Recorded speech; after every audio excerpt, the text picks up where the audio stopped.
ke-15. Saya akan ajak kita membaca berbalasan. Berbalasan. Ayat yang agak keluar tampilannya saya akan baca. Bapak Ibu membaca yang tampilan kalimatnya agak ke dalam. Itu berarti kita butuh konsentrasi supaya firman Tuhan ini menjadi berkat dan kita pun jadi saluran berkat. Carilah yang baik dan jangan yang jahat, supaya kami hidup. Dengan demikian Tuhan Allah semesta alam akan menyertai kamu seperti yang kamu katakan. Bencilah yang jahat dan cintailah yang baik.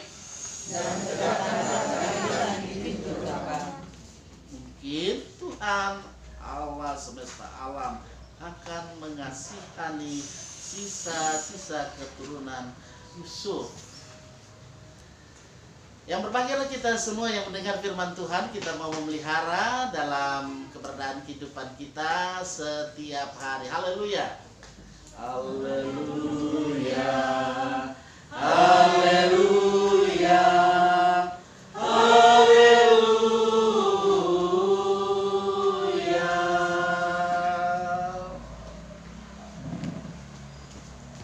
Ya, pasti saya mengawali jumpa dalam pemberitaan firman Tuhan dengan ucapan selamat. Kita boleh beribadah dalam ibadah kunjungan pada saat ini Pelkapri Yakom Bapa bersatu hati dalam persekutuan dengan juga ibu-ibu, om ibu. Dan pada tanggal 10 Juli 2023 yang terkasih Bapak Ferdi Jaru itu Tuhan sudah berikan usia 39 tahun ya. Selamat ulang tahun ya. 10 Juli yang lalu tetap kita ingat, kita rayakan bersama-sama karena tidak ada seorang pun yang dapat memberikan ketambahan usia ya. Hanya Tuhan yang dapat memberikan bertambahnya usia. Memang kalau di rumah sakit secara medis ya itu biasa harus kasih apa itu, taruh di hidung ini seperti apa itu dia biasa ya, itu dibayar dan mahal. Tapi Tuhan kasih ya.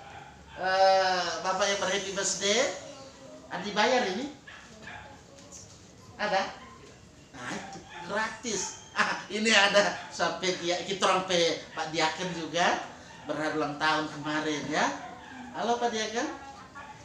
Tadi akan running, beliau senyum luar biasa, bertanda bersyukur pada Tuhan, gitu Pak. 55 tahun kemarin, ya.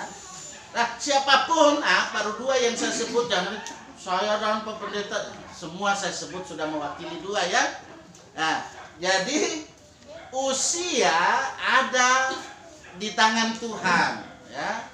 Durasi usia ada yang panjang, ada durasinya pendek. Kalau Pak Runing durasinya mau berapa tahun Pak Runing? Oh iya, jawabannya tepat. Tergantung Tuhan. Itu teologi sekali karena beliau majelis. Saya ingin Bapak Ferdi Jaru maunya pinginnya berapa tahun dalam usianya? Sama, jawaban yang sama. Itu berarti dalam kehidupan kita memahami bahwa hidup dan mati kita ada di tangan Tuhan ya. Karena itu hidup dan mati, itu judul perikop tadi. Jangan dulu mati ya kalau boleh, jika sekiranya boleh. Karena itu waktu saya ikut sidang, saya berdoa supaya anggota jemaatku yang kulayani jangan ada dulu yang lebih dulu lupa bernafas, ya tak? Puji Tuhan. Walaupun ada yang memang dari sehingga yang melayani kan dari pendeta jemaat, di mana yang bersangkutan sebagai warga gereja, walaupun itu kita turut berduka cita karena anggota jemaat kita yang ada punya papa, ya kita pun turut berduka cita. Persekutuan yang dirahmati dikasih oleh Tuhan, pada kesempatan yang sangat baik ini kita percaya bahwa kita ada di era boleh dikatakan, selalu saya sebut itu era apa sekarang? Era digital, era disrupsi. Ya, berapa kosong ini? Kosong berapa? Nah, itu yang tahu ibu dosen itu. Ya? 4.0. 4.0. Nah, itu. Ya, 4.0. Itu berarti dalam kehidupan kita, nih boleh kita ketinggalan kereta, nih boleh kita ketinggalan zaman. Biar kita so rambut putih, saya lihat Ibu Orni ada Android, ya toh, kepala sekolah ini, ya toh, ada Android, ya. Biar nenek, bagian sini ada nenek, oma juga, pagi ada yang dengar nenek, ada, semua punya, Androidnya ditaruh di dada, ya toh. Nah, situasi kondisi yang ada ini tidak boleh kita ketinggalan zaman, tapi kita harus bijak. Kita harus arif dalam menggunakan teknologi dengan kemajuan teknologi yang ada. Situasi-situasi yang ada ini ya memang dengan kemajuan teknologi, dengan adanya Android ini, lewat Android orang bisa melakukan apa? Aksi protes, ya tak? Betul? Lewat ini aksi protes. Kalau di mahasiswa itu pakai juga ya, apalagi mahasiswa ya, orang saja yang awam-awam begini pakai aksi protes. Ya, protes pasti menyangkut ketidakadilan, ya. Itu terjadi memang di mana-mana ya, di lingkungan kampus ya, juga dalam kehidupan rumah tangga itu diharapkan supaya apa? Adil. Ya. Apalagi di sekolah, memang sudah dibahas itu. Saya kira mudah-mudahan ada titik terang ke depan untuk apa? Sekolah menengah pertama yang Ibu bina itu, ya. Ya, mudah-mudahan ya. Tapi jangan cuma sampai diwacana dan dibicarakan saja, itu harapan kami. Harapan kita semua, Bu, pasti itu ya. Karena itu nanti perlu ada dirubah DP struktur, bagaimana supaya struktur yang ada itu punya kompetensi ya, demi kemajuan pendidikan kita di era disrupsi ini. Kalau pendidikan kita tidak maju-maju, cuma jalan di tempat, orang Malaysia bilang apa itu? Sentak-sentak bumi saja, tidak ada orang lirik. Kalau begitu orang cari ke tempat lain. Persekutuan yang saya kasih dalam kasih Tuhan, bagian firman Tuhan pada kesempatan yang sangat baik ini berkata-kata, berbicara ketika pemerintahan yang ada pada waktu itu di Israel, yaitu Israel Utara. Dalam sejarahnya di masa Amos sebagai nabi, dia menyampaikan suara kenabian tentang keadilan. Saat itu kerajaan yang diperintah, siapa yang memerintah waktu itu? Ada yang ingat? Rajanya bernama Yerobeam II. Yerobeam II, dia sedang menikmati kemakmuran luar biasa, makmur sekali waktu Yerobeam II. Kalau kita ingat zaman pemerintahannya siapa itu? Itu orang agak tenang-tenang dan merasa makmur juga. Walaupun apa? Masih ingat zamannya yang disebut Bapak Pembangunan. Nah, itu saya tidak sebut nama ya, pasti ingat ya, karena itu privasi juga ya. Di sini kita perhatikan ketika mereka sebagai penguasa ya, para pemimpin pemerintah yang ada pada waktu itu menikmati kemakmuran. kemakmuran yang dirasakan hanya oleh penguasa dan hanya oleh golongan tertentu saja yang dekat dengan penguasa. Yang jauh pasti terpinggirkan, termarginalkan, seperti itu. Ya, sementara masyarakat kita yang ada juga di Indonesia juga mengalami hal seperti itu, ya. Hingga kini, ya, mudah-mudahan dengan pesta demokrasi, kapan itu, kapan? Tahun depan 2024 ada yang mau maju untuk di legislatif, selalu saya dukung. Mari kita dukung bersama-sama, ya.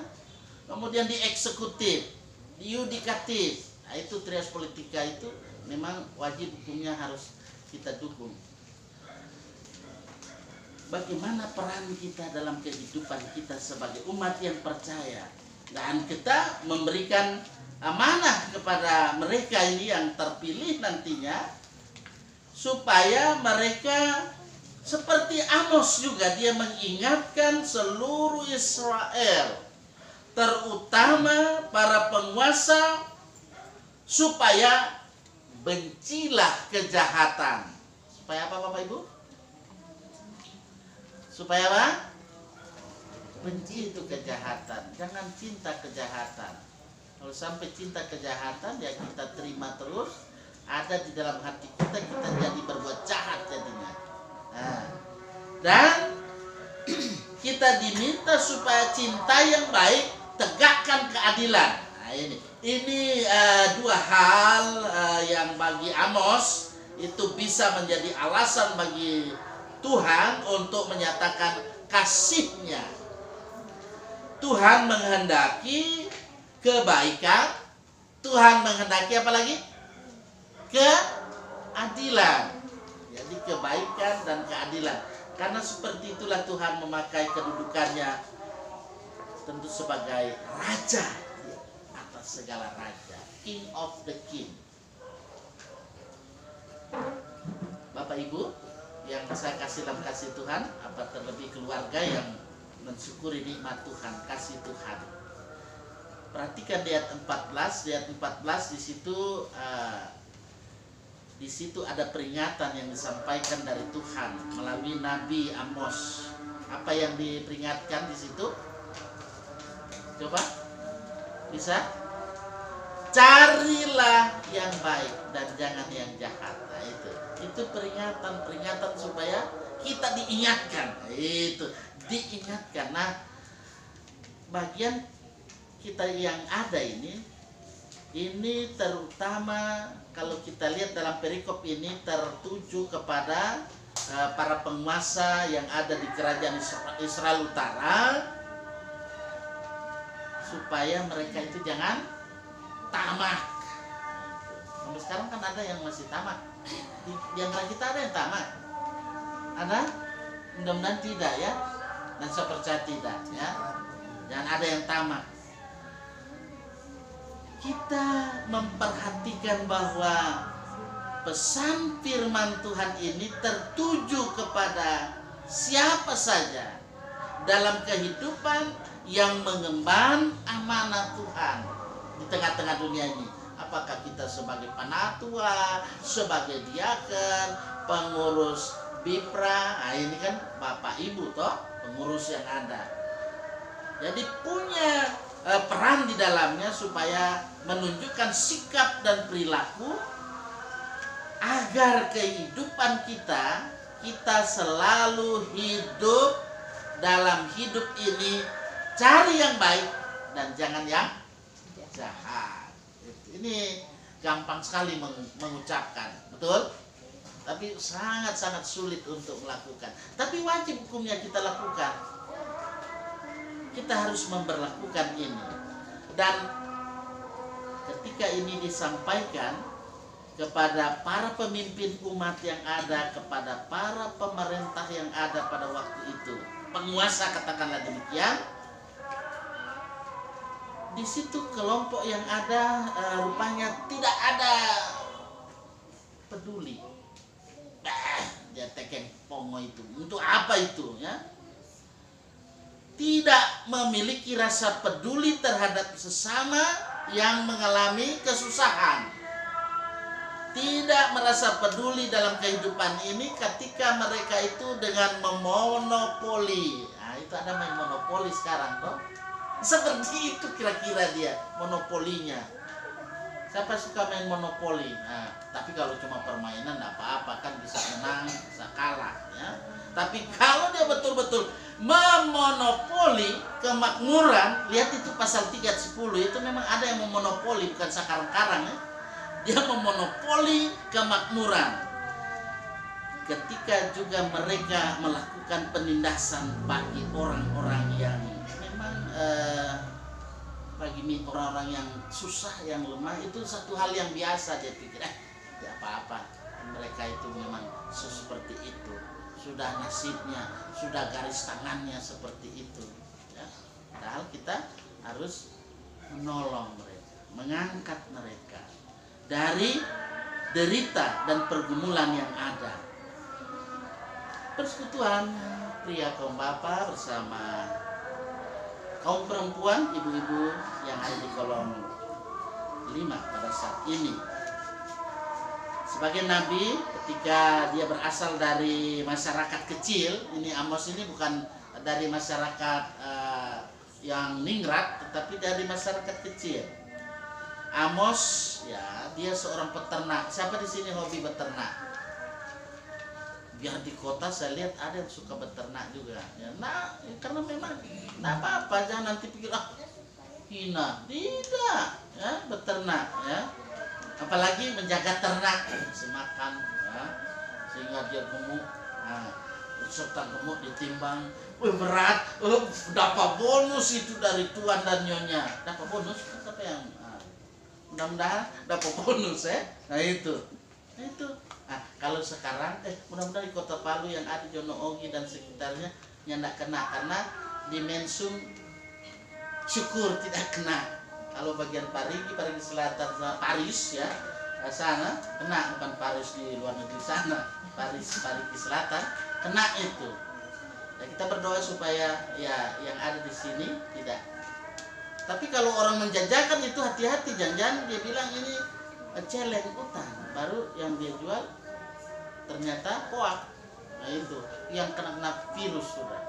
Jadi kita harus hati-hati, Berni.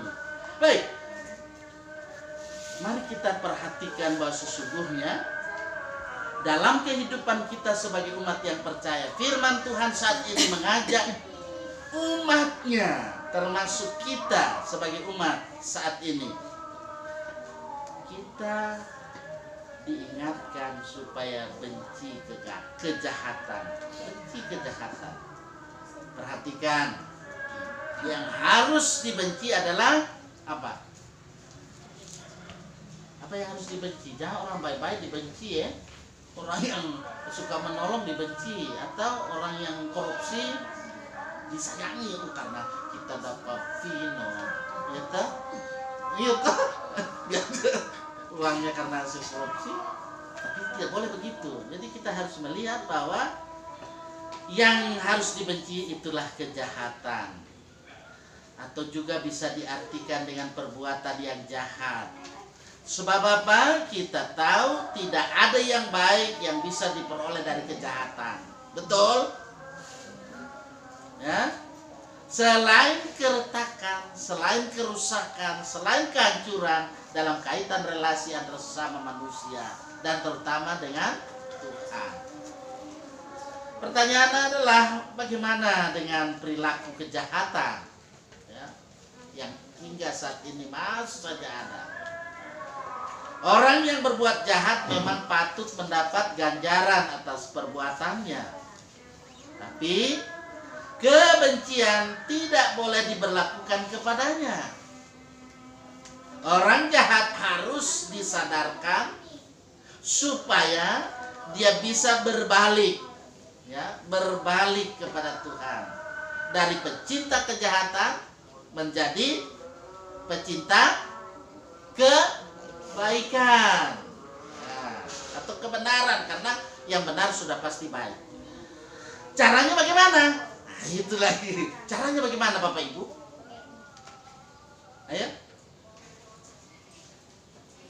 tulisannya adalah jangan membalas kejahatan dengan kejahatan.